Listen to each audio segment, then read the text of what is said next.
बोलिए भगवान देव देवेश्वर श्री कृष्ण की जय। देखिए, भगवान श्री कृष्ण के जन्मोत्सव के ठीक पहले बलदाऊ भैया का जन्मोत्सव बड़े भाव से भक्त मनाते हैं।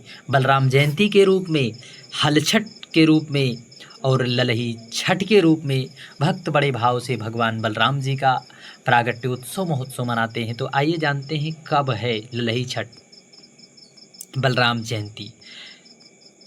देखिए, इस बार ललही छठ, हल छठ 14 अगस्त गुरुवार को मनाई जाएगी। यह पर्व भगवान बलराम के जन्मोत्सव के रूप में मनाया जाता है। पुत्रवती महिलाएं अपने पुत्र की लंबी आयु की कामना के लिए, सुख समृद्धि के लिए इस दिन व्रत करती हैं।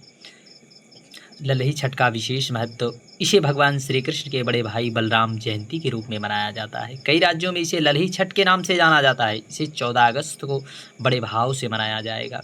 भाद्रपद मास के कृष्ण पक्ष की छठवीं तिथि को हलही छठ, हलछठी का व्रत रखा जाता है 2025 में 14 अगस्त तक। देखिए, षष्ठवी तिथि 14 अगस्त सुबह 4:23 पर और समाप्ति 15 अगस्त सुबह 2:07 पर। उदया तिथि के अनुसार 14 अगस्त को ही बड़े भाव से भक्त इसका व्रत धारण करेंगे। यह त्यौहार रक्षाबंधन के 6 दिन बाद और जन्माष्टमी के पहले आता है।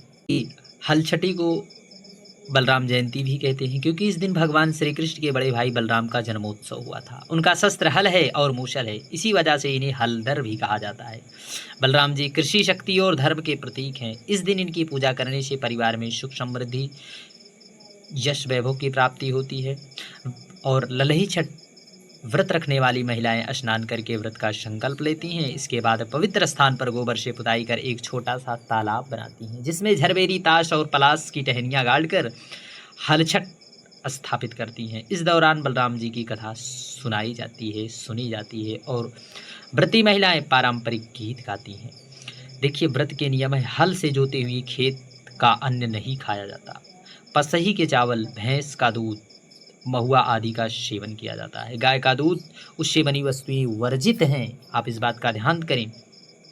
प्रतिपुत्र के अनुसार 6 छोटी मिट्टी या शक्कर के कुंडों में 5 या 7 भुने अनाज या मेवे भरकर पूजा की जाती है।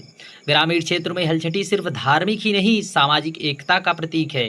महिलाएं समूह में पूजा करती हैं, बलराम जी की कथा सुनती हैं, संतान की दीर्घायु की कामना करती हैं। यह पर्व परिवार और समाज को मजबूत बनाता है, क्योंकि इस दिन बलराम जी का जन्मोत्सव हुआ था।